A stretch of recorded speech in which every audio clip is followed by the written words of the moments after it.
এই টিউবের সাইজ গুলো আমাদের কি করব, এই সাইজ অনুযায়ী আমাদের কাজগুলো করতে হবে। এই ডান পাশের গুলো ক্যাপিলারি, নিচের গুলো টিউব, উপরের গুলো পাইপ। এই যে রেফ্রিজারেশন সাইকেলের যে প্রধান চারটা অংশ আসলে কিভাবে থাকে সেটা মেইনলি তোমাদের বোঝানো। কথা কেমন বুঝতে পারছি? তাহলে আমাদের জিনিসটা মাথায় রাখতে হবে, এই যে একটা স্প্লিট টাইপ এসির আমরা আরো কিছু বিষয় নিয়ে আমরা আলোচনা করতে পারি। সেটা হলো এই যে এই ফ্যানটার নাম কি বললাম আমরা, মনে আছে কি? Condenser fan motor. যেটা কন্ডেন্সারে থাকে সেটার নাম হলো কন্ডেন্সার ফ্যান মোটর। আবার বলি, ফ্যান মোটর। আর এই যে ভিতরে একটা ফ্যান থাকে না, এটার সঠিক নাম হলো ক্রস ফ্যান। এটার সঠিক নাম কি?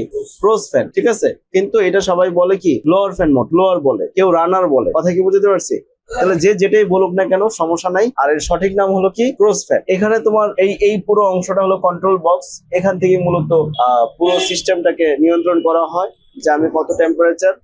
আমরা এই যে এই জায়গায় যদি আমরা একটু দেখি, এই যে দেখো একটা ইভাপোরেটরের ভিতরে মূলত যেভাবে কাজ করতেছে আমরা এটা পরে দেখাচ্ছি। এটা হলো কি? Control box. এখানে সেন্সর আছে, এটাকে বলা হয় রুম টেম্পারেচার সেন্সর। কি নাম বলা হয়? Room temperature sensor. এখানে একটা আছে পাইপ টেম্পারেচার। এই রুম টেম্পারেচার সেন্সরটার মূল কাজ হলো কক্ষের ভিতরে যে তাপটা আছে, কক্ষের ভিতরে যে তাপটা আছে সেই তাপটাকে নিয়ন্ত্রণ করা। যেমন তুমি রিমোট দিয়ে টেম্পারেচার সেট করছো, কত টেম্পারেচার সেট করছো? 20°C তুমি তাপমাত্রা সেট করছো, রিমোট থেকে সেট করছো। যখন এই সেন্সরটা বুঝবে যে এখানে রুমের ভিতরে 20°C তাপমাত্রা এসে পড়ছে, তখন সে কি করবে? কম্প্রেসার ইউনিটটাকে বন্ধ করে দিবে। বন্ধ করে দিলে তার ঠান্ডা হবে না, তাই না? তাপ শোষণ প্রক্রিয়া চলবে না। তারপর কি করলো? আবার যখন সে 21-22°C এসে পড়লো, তখন আবার কম্প্রেসার চালু করলো, আবার বন্ধ করলো।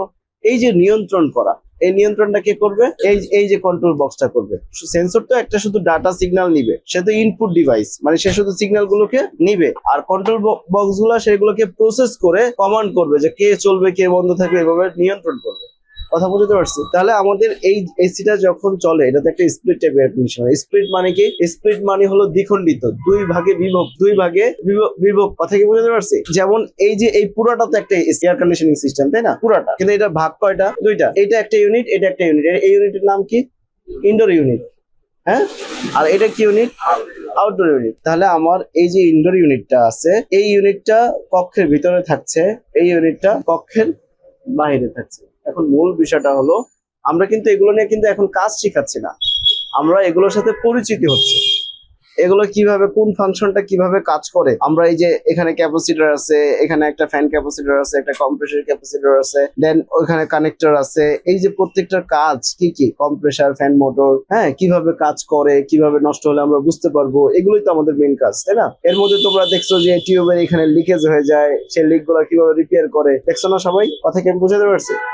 তাহলে আমাদের মূল যে বিষয়টা, এই মূল বিষয়গুলোকে আমরা ক্লিয়ারলি বুঝি। যদি আমরা ক্লিয়ারলি না বুঝি, তাহলে আমি যতই কাজ করি না কেন কোনো লাভ। এখন দেখো নর্মালি এই যে ক্রস ফ্যানটা যখন চলে, দেখো ক্রস ফ্যানটা যখন চলে, এখান দিয়ে কিন্তু বাতাসটা ঢুকে কক্ষের ভিতর, তাই না? আমরা একটু পিছিয়ে যাই, দেখো এই যে ইভাপোরেটর টিউবটা, যে এই যে যখন তোমার একটু ভালো করে দেখো, উপর দিয়ে যে বাতাসটা যাচ্ছে সেটা কি? গরম বাতাস, তাই না?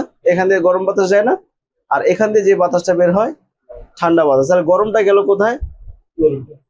গরমটা কোথায় গেল? না, গরমটা এই টিউব গুলো শোষণ করে নিল। কি করলো? তাপটাকে কি করলো? শোষণ করে নিল। শোষণ করে দেন এই টিউবটা থেকে যে ঠান্ডাটা আছে, ঠান্ডাটা বের হলো। আবার কক্ষ ঠান্ডা করে আবার পুনরায় গরম বাতাসটা ঢুকে গেল। এইভাবে তোমাদের ঠিক এয়ারটাকে সার্কুলেশন করার মাধ্যমে কক্ষের ভিতরে তোমার কাজ করতে থাকবে, চলতে থাকবে কন্টিনিউয়াসলি 24/7। তাহলে আমরা একটা, এগুলোর ভিতরে কিন্তু আসলে রকেট সায়েন্স নাই, সিম্পল সায়েন্স। এগুলো যদি আমরা একটু ভালো করে বোঝার চেষ্টা করি, এটা আমাদের পক্ষে কঠিন না, সহজ। কিন্তু চেষ্টাটা করবে কে? নাকি আমি করব? কথা কি বুঝতে পারছি? তাহলে প্রত্যেকের এই বিষয়ের উপরে চেষ্টা থাকতে হবে অফুরন্ত। আমি বলছি আগামী 2 মাসে 2000 কোয়েশ্চেন তৈরি করতে হবে নিজে থেকে। আচ্ছা, এই যে এই যে এখানে যে একটা স্ক্রু লাগালো, এই যে তারের কালারটা এরকম, তারের কালারটা এরকম কেন? আমি কথা বুঝতে পারছি? আচ্ছা, এইখানে স্ক্রুটা লাগালো কেন? তাহলে আমার কি এই ধরনের মানে অদ্ভুত টাইপের যত প্রশ্ন আছে এগুলো তৈরি করতে হবে। যত প্রশ্ন তত উত্তর, তত শিক্ষা। আর প্রশ্নটা থাকতে হবে কোথা থেকে? নিজের ভিতর থেকে। নিজের ভিতর থেকে প্রশ্ন করতে হবে। এখন যদি চিন্তা করে যে না স্যারের বলছে যে প্রশ্ন তৈরি করতে, এখন তো আউল ফাউল প্রশ্ন তৈরি হবে, এরকম না, লজিক্যাল কোয়েশ্চেন। যে এই যে ফ্যান মোটরটা, এই যে এটা প্লাস্টিকের কেন?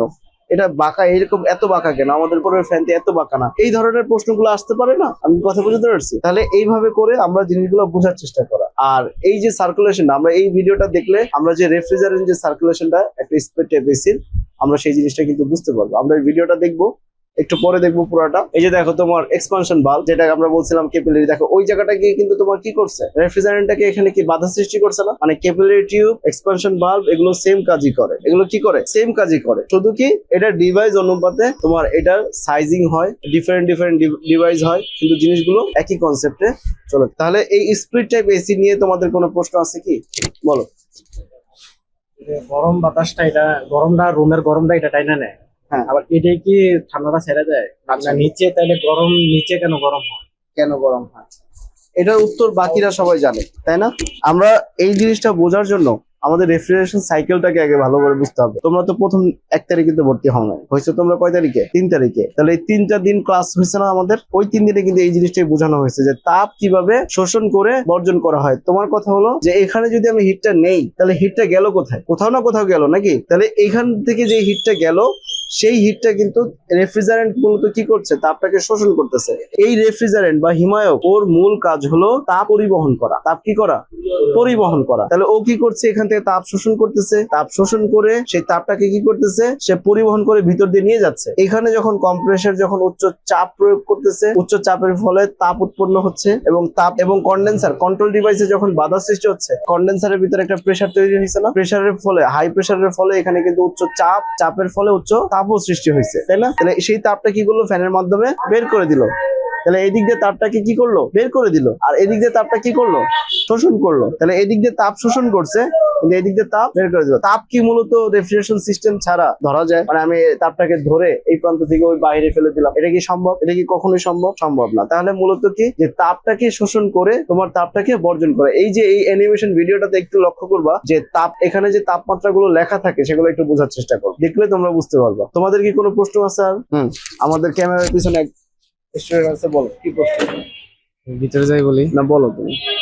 ওই যে ফ্যান, কন্ডেন্সার ফ্যান মোটরের যে কথা বললেন, ওই ফ্যান মোটর মনে করেন যে কন্ডেন্সারে তাপটা বর্জন করবে, কন্ডেন্সার তো ফ্যানের পিছনে, এই তাপটা পিছন দিক কেন, এই মানে ফ্যান মোটরের পিছন দিক কেন হলো না, ফ্যান মোটর পাখা কেন বাঁকা, মানে সিস্টেম অন্যরকম? এগুলো বুঝতে পারছি এখন। আচ্ছা, ও সুন্দর প্রশ্ন করছে যে এই কন্ডেন্সারটা ফ্যানের পিছনে কেন, তাই না? কন্ডেন্সারটা ফ্যানের পিছনে কেন? এই বক্সটা যদি আমরা একটু লক্ষ্য করি, পুরোটাই কিন্তু আটকানো থাকে, তাই না? এখন আমার মেইন কথা হলো, ধরো আমি কোনোভাবে, যেমন আমি তোমাদেরকে একটা অভিজ্ঞতা শেয়ার করি। আমার এক বন্ধু পদ্মার পারে একটা এসির কাজ করতে গেছে, ও গিয়ে দেখে এই ফ্যান মোটর নষ্ট, ফ্যান মোটরটা কি নষ্ট, কিন্তু এই এসিটা 1 বছর ধরে চলতেছে কোনো সমস্যা ছাড়া। এখন প্রশ্ন হলো কিভাবে ওই এসিটা পদ্মার পারে, ওই এসিটা কি পদ্মার পারে থাকার ফলে পদ্মার পারে যে নদীর বাতাসটা আছে, এই বাতাস এসে কন্ডেন্সারটাকে ঠান্ডা করে দেয়। আমার মূল কাজ হলো ফ্যানের না, মূল কাজ হলো কন্ডেন্সারকে ঠান্ডা করতে হবে। এখন তুমি কিভাবে করবা, কিভাবে তুমি কন্ডেন্সারটাকে ঠান্ডা করবা? তুমি ফ্যান দাও না, পানি দিছো, হবে না? হবে, কিন্তু পানি এখানে কাস্টমারের বাসার জন্য সহজলভ্য না। কন্ডেন্সার পানির মাধ্যমে ঠান্ডা হয় এমন টাইপের কন্ডেন্সারও আছে, যেমন তোমার ইয়েতে কি বলে এটাকে, কোল্ড স্টোরেজে, তারপর হলো বরফ কলে, সেই ধরনের কন্ডেন্সার গুলো ব্যবহার করে থাকে। মূল কাজটা কি, আমার তাপটাকে অপসারণ করতে হবে। আরেকটা প্রশ্ন, কোনটা? ডিভাইস যত বড়, সাইজ তত বড়। আবার বিষয়টা এরকম না যে এখানে হলো শক্তির খেলা, খেলাটা হলো কি শক্তির, তাপের। এখন আমি ছোট জিনিস তৈরি করলাম কিন্তু এর শক্তি বেশি। আমি একটা গাড়ি তৈরি করলাম, এমন একটা গাড়ি তৈরি করলাম স্টার্ট করলেই 500 কিলোমিটার পার আওয়ার। আবার আরেকটা অনেক বড় গাড়ি তৈরি করলাম, কিন্তু ও চলে হলো 50 কিলোমিটার পার আওয়ার। তাহলে বড় হলেই যে ব্যাপারটা এরকম হবে যে তার গতি বেশি হবে, ব্যাপারটা এরকম না। অনেক বড় ডিভাইস ছোট করে তৈরি করা হয়, কিন্তু ওর শক্তি অধিক। এখন আরেকটা প্রশ্ন হলো, তুমি কি এটা কি উত্তর পাইছো যে কন্ডেন্সারের মূল কাজটা হলো আমার এখান থেকে তাপটা অপসারণ করতে হবে। এখন কিভাবে করতে হবে, ডাজন্ট ম্যাটার, করতে হবে। কিন্তু আমার এই তাপ যদি অপসারণ না করে, প্রেসার আরো হাই হয়ে যাবে, কম্প্রেসার নষ্ট হয়ে যাবে। এখন আসো এই ফ্যান মোটরের পাখা এত বাঁকা কেন, এটা তোমার প্রশ্ন। আমি তো এই প্রশ্ন তোমাদেরকে শিখাই দিলাম, তারপর তুমি একই প্রশ্ন করলা। তারপর বলি, এই পাখাগুলো এটা যত বাঁকা হবে, ফ্যান বাতাসটা বেশি ধরতে পারবে নাকি কম ধরতে পারবে? বেশি ধরতে পারবে। এটা যদি আরো কম থাকতো, এরকম অ্যাঙ্গেলটা যদি আরো থাকতো, তাহলে কম ধরতে পারতো। 5 টন মেশিনের যদি তুমি গতকালকে খুলে দেখছো কিনা জানি না, খেয়াল করছো কিনা জানি না, ওগুলোর পাখা কিন্তু আরো বাঁকা, আরো শক্তিশালী। আমি কথা বুঝতে পারছি? তাহলে এই পাখাগুলো কিন্তু তোমার মেইনলি বাঁকা হওয়ার কারণ একটাই, বাতাস বেশি পরিমাণ ধরে বের করতে পারে। কথা কি ক্লিয়ার? তাহলে এটা যখন ধরবে তাহলে এর শক্তিও কিন্তু তেমন। এখন এখানে যদি নর্মাল প্লাস্টিক হয়, এগুলো কিন্তু প্লাস্টিক না, একটু অন্যরকম টাইপের প্লাস্টিক। এগুলোর মধ্যে কি কি উপাদান সেটা আমার জানা নাই, আমি যে সব জানি বিষয়টা তো এরকম না। তাহলে এই যে জিনিসগুলো আছে, এই পাখাটা অনেকটা চার্চের মতো, যদি হালকা প্রেসার লাগে ভেঙে যাবে, গুঁড়ো গুঁড়ো হয়ে যায়। এই জন্য এগুলো চলাকালীন, আর এগুলো কিন্তু ব্লেডের মতো ধার, এটা হাত দিয়ে দেখো, ব্লেডের মতো ধার না? হাত লাগলে আমাদের অনেক পোলাপানের কিন্তু কাজ করতে গিয়ে হাত পড়েও গেছে, এরকম কিন্তু ঘটনা আমাদের কাছে আছে। এই জন্য খুব সতর্কতার সাথে কাজ করতে হবে, যেন কোনোদিন আমাদের এই কাজ করার সময় একটু দূরে থাকা। আচ্ছা, আর কারো কোনো প্রশ্ন আছে কি? শুধু আজকে ইন্ট্রোডাকশন দিলাম যে আসলে এগুলো মূলত কিভাবে কাজ করে, এগুলো প্রত্যেকটা প্রবলেম কিভাবে ফাইন্ড আউট করবো, এগুলো আমরা একটা একটা করে শিখবো। এগুলো কিন্তু আমাদের চাইলেই মানে একদিনে সব শেখা সম্ভব না। আমাদের এই শুধু কম্প্রেসারের উপরে ক্লাস আছে প্রায় 1 সপ্তাহের মতো, ক্লাস আছে শুধু কম্প্রেসারের, ঠিক আছে? কম্প্রেসারের উপরে ক্লাস আছে প্রায় 1 সপ্তাহের মতো, যে কম্প্রেসার কিভাবে কাজ করে, কম্প্রেসার কিভাবে প্রবলেম ফাইন্ড আউট করে, কম্প্রেসার কি, কম্প্রেসার কাকে বলে, এই ইত্যাদি ইত্যাদি, এগুলো নিয়ে প্রায় 1 সপ্তাহ শুধু কম্প্রেসারের উপরে ক্লাস হবে। গ্যাস ওয়েল্ডিং আছে, গ্যাস ওয়েল্ডিং কিভাবে কাজ করে, কিভাবে কাজ করতে হয়, এগুলো নিয়েও প্রায় 1 সপ্তাহের মতো জব আছে। তা আমাদের এরকম কন্টিনিউয়াসলি চলতে থাকবে।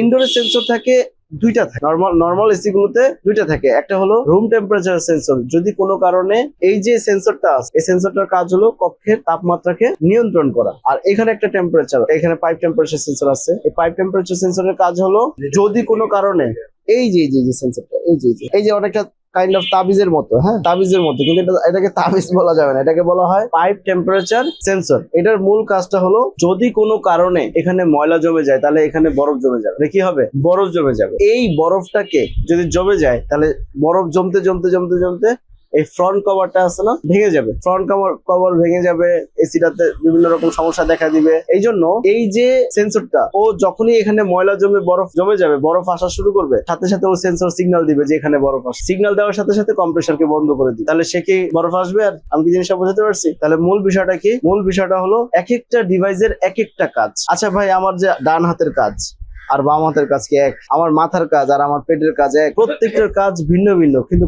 সবগুলো মিলে একটা কাজ হয়। সবগুলো মিলে কি একটা কাজ হয়। আমার এখানে এই যে আমার এখানে যে ইয়েগুলো আছে, ডিভাইস গুলো আছে, এগুলো প্রত্যেকটা কম্পোনেন্টের আলাদা আলাদা কাজ। এগুলো সমস্ত কাজ মিলে একত্রিত এসে তারপর কি করে? আমার একটা কাজ সম্পাদন করে। সেই কাজটা কি? কাস্টমারকে আরামদায়ক তাপমাত্রা সরবরাহ করে। আমরা এইটা নিয়ে আলোচনা করছিলাম যে history of air conditioning system নিয়ে, হিস্ট্রি অফ রেফ্রিজারেশন, মানে রেফ্রিজারেটর নিয়ে আমরা আলোচনা করছিলাম না ক্লাসের প্রথম দিকে? করছিলাম কিনা? যে এয়ার কন্ডিশনিং সিস্টেমের 5টা শর্ত আছে, সেগুলো নিয়ে আমরা পরে আলোচনা করবো। 5টা শর্ত কি? যে 5টা শর্ত নিয়ে আমরা আজকে আলোচনা করব না, 5টা আলোচনা নিয়ে আমরা অন্যদিন আলোচনা করব। এই 5টা জিনিস ঠিক থাকলে এয়ার কন্ডিশনিং সিস্টেমে আরামদায়ক পরিবেশ সৃষ্টি হয়। তো সেই টেকনোলজি গুলো নিয়ে আমাদের প্রত্যেকটা জিনিস আমাদের মাথায় রাখতে হবে। এগুলো যদি খাতায় থাকে তাহলে হবে না ভাই। প্রত্যেকটা জিনিস কোথায় থাকতে হবে? মাথায় থাকতে হবে, ব্রেনে থাকতে হবে। আর এই জন্য বেশি বেশি প্র্যাকটিস করতে হবে। কাস্টমারের বাসায় যাবা, কাজ করবা, আর এগুলো বোঝার চেষ্টা করবা। এই যে দেখো, এই একটা তোমার ইউরোপ আমেরিকার যে এসি গুলো আছে, হ্যাঁ, ওরা এই ডিজাইনের এসি গুলো ব্যবহার করে থাকে। কিন্তু দেখো, ওই যে দেখো ইভাপোরেটর, হ্যাঁ, এই যে কন্ডেন্সার, কম্প্রেসার, তারপর ভিতরে কন্ট্রোল ডিভাইস আছে, তাহলে ওই ঘুরে ফিরে কি সেম জিনিস। কিন্তু ডিভাইসটা দেখো, এখানে ডাক্টের মাধ্যমে বাতাসটাকে সার্কুলেশন করা হয়েছে। দেখো ভালো করে দেখো, এই যে একটা বক্স দেখা যায় না, এই বক্সটা টিনের বক্স, শীটের বক্স, এটাকে বলা হয় ডাক্ট লাইন। ডাক্ট কাকে বলে? বাতাস প্রবাহের রাস্তাকে ডাক্ট বলে। মানে যেখানে বাতাস প্রবাহী হয় সেটাকে কি বলা হয়? ডাক্ট বলা হয়। এই সেম জিনিসটা কিন্তু এখানে ব্যবহার করতেছে। এখন আমি যদি ভাই মূল জিনিসটা বুঝি, বিদেশে গিয়ে আমি এসির কাজ করতে পারবো না। যেখানে থাকুক, আমার ফ্লোরের নিচে থাকুক, আমার বিল্ডিং এর নিচে থাকুক, আর বিল্ডিং এর উপরে থাকুক, আর ছাদে থাকুক, আর সাইডে থাকুক, আমি মূল কাজটা কি বুঝি। যদি মূল কাজ বুঝি, আমার জন্য ওকে। এই ফ্যান আর এই ফ্যান কোনটা? মানে এই যে স্প্লিট এসির মধ্যে যে ফ্যানটা আছে আর ওইখানে যে ফ্যানটা দেখা যাচ্ছে, দুটোটার কাজ তো সেম। হ্যাঁ, আমার মূল কাজটা কি? কন্ডেন্সারকে ঠান্ডা করতে হবে না? আচ্ছা ধরো আমি এখানে একটু দিলাম, মনে করো আমি বললাম যে এই গরম বাতাস বের হয়ে যায়, ধরো হয়ে গেল, মানে এটা আমি এক্সাম্পল বলবো, হয়ে গেল, কাজ হবে কি হবে না? আমার মূল কাজ তাপটাকে অপসারণ করতে হবে। তাপটাকে কি করতে হবে? অপসারণ করতে হবে। এই যে তোমাদের সাথে যে টেকনিশিয়ান ভাইদের সাথে যে তোমরা যে কাজে যাওয়ার পরে গিয়ে দেখো যে ওনারা কি কি জানি চেঞ্জ করে আউটডোরে গিয়ে, তাই না? যদি ফ্যানের স্পিড কম থাকে তাহলে কম তাপ অপসারণ করে, কম তাপ যদি অপসারণ করে তাহলে হবে, তাহলে আমার যেন বেশি তাপ অপসারণ করতে পারে, তখন এটা কেন এটা স্পিড কমে যায়? এখন স্পিড কেন কমলো? এটার সাথে কোনো একটা কিছুর সাথে সম্পৃক্ত আছে, আমরা এখন আলোচনা না করলাম। ওই জিনিসটা কি খারাপ কিনা দেখলাম, হ্যাঁ খারাপ, চেঞ্জ করে দিলাম। ওকে, মানে আমরা বলতেছি যে আমাদের মানে মূল জিনিসটা কি বুঝি কিনা, মূল জিনিসটা বুঝছি, দ্যাটস এনাফ। বুঝি নাই, আবার আসো, বুঝো, বারবার বুঝো, বারবার বোঝার চেষ্টা করো। না বুঝে কাজ করে তুমি আগামী 3-5 বছরে তুমি অনেক কিছু শিখতে পারবা না। দক্ষ হয়ে বিদেশ যাব। We are from